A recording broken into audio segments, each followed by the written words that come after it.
और याद रखना मेरे पागलों, तो दुनिया में सबका दिल दुखाना, पर मां बाप का कभी दिल मत दुखाना। बेटा हो या बेटी, कितने भी गड़बड़ हो, कितनी भी गालियां बकलें, उल्टा सीधा बोल लें,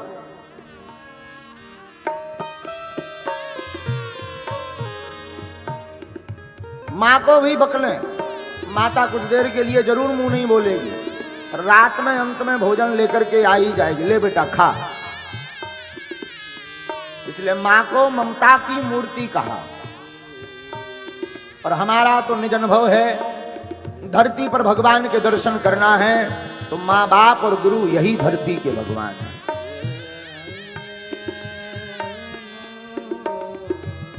मां से बड़ा ममतावान कोई नहीं होता।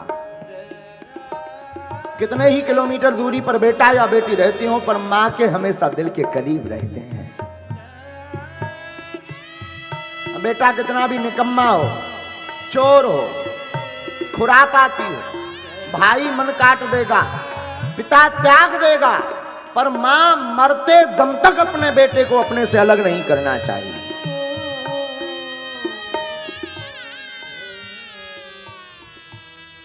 बुरा ना मानो मेरे पागलों, ये बात नोट कर लेना। जीवन में माता और पिता, माता पिता में जो मां है ना, मां कोई स्त्री नहीं है, मां कोई संबंध नहीं है, मां एक ममता की मूर्ति है।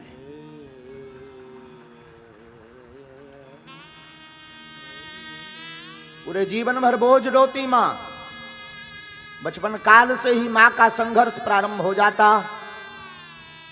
अपने बेटा और बेटी को सूखे में सुलाती, खुद गीले में सोती, बेटा और बेटी को भोजन कराती, खुद भूखी रहती। बेटा और बेटी कहीं पर भी चले जाएं, सबसे ज्यादा मन्नत अगर कोई मांगती है, सबसे ज्यादा अर्जी अगर कोई लगाती है, ईश्वर से अपने पुत्र या पुत्री की मंगल की कामना अगर सबसे ज्यादा कोई जीवन में करता है तो वो मां करती है। मां बाप से बड़ा इस दुनिया में कुछ भी नहीं है। और उसमें भी मां एक ऐसा शब्द है जिस शब्द की कोई व्याख्या नहीं है। मां जिसका कोई उदाहरण और इसकी कोई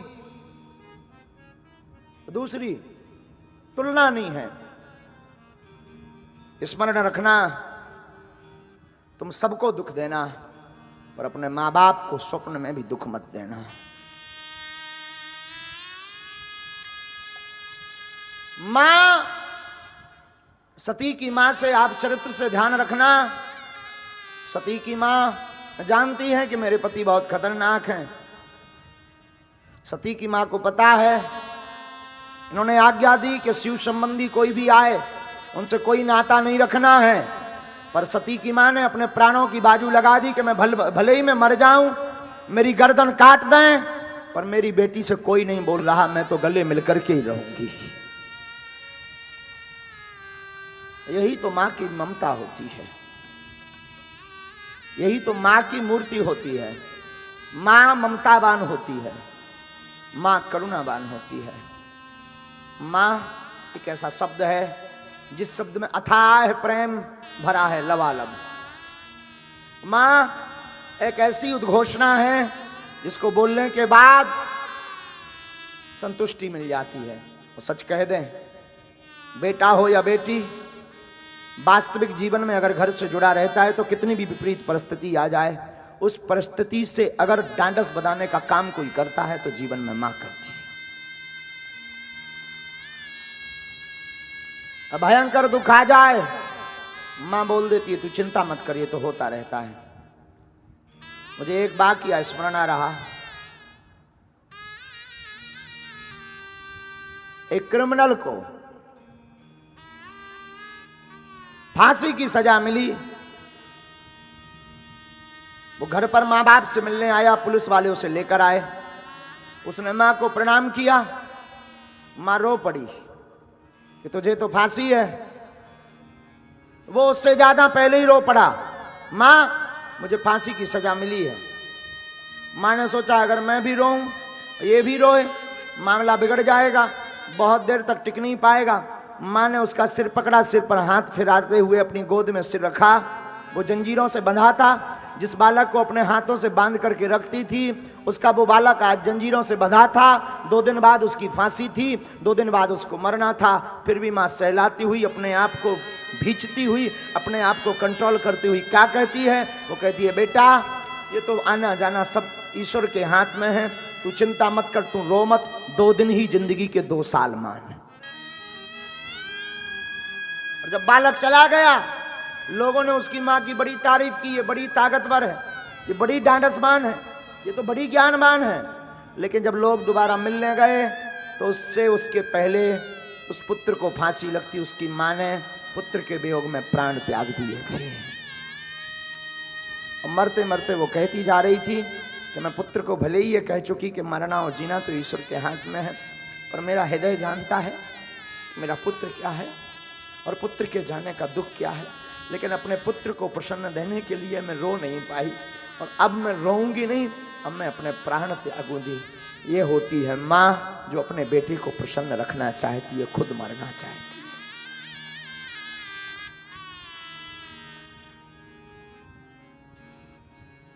माँ एक ऐसी मूर्ति है, वो अपने रक्षाबंधन को भूल जाती, वो अपने घर को भूल जाती, भाई की सुनी कलाई रक्षाबंधन पर पड़ी रहती, पर माँ अपने पुत्र के प्रसन्नता के लिए रक्षाबंधन के त्योहार पर जाना बंद कर देती, ताकि मेरे पति और मेरे पुत्र प्रसन्न रहें। उसे भी बहुत याद आती, उसे भी लगता मैं जाऊं, मेरे भाई की सुनी कलाई होगी, मैं कलाई पर राखी बांधूं, आज मेरा भाई अकेला महसूस कर रहा होगा, मैं जाकर के उसको खुशियां दूं, सबकी बहनें आई होंगी, मेरी सहेलियां आई होंगी।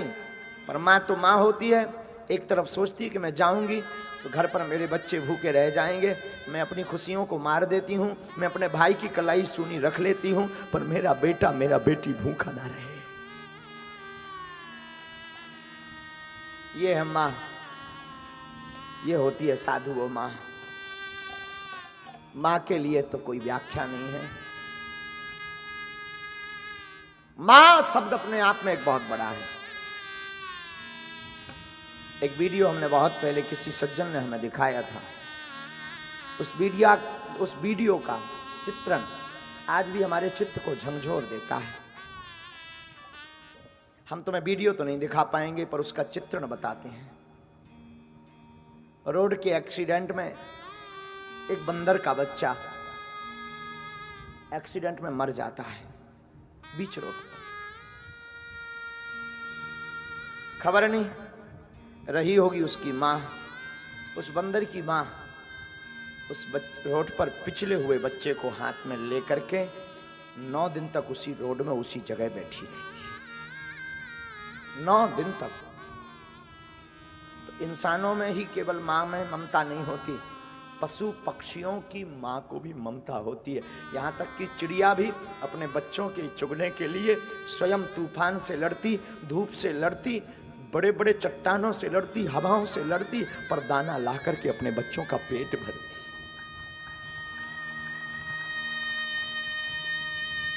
इसी का नाम है माँ, इसी का नाम है माँ। मैं निवेदन करूंगा मेरे भाई बहन, मेरे पागलों, तुम जीवन में सबको दुखी करना, माँ बाप को दुखी मत करना।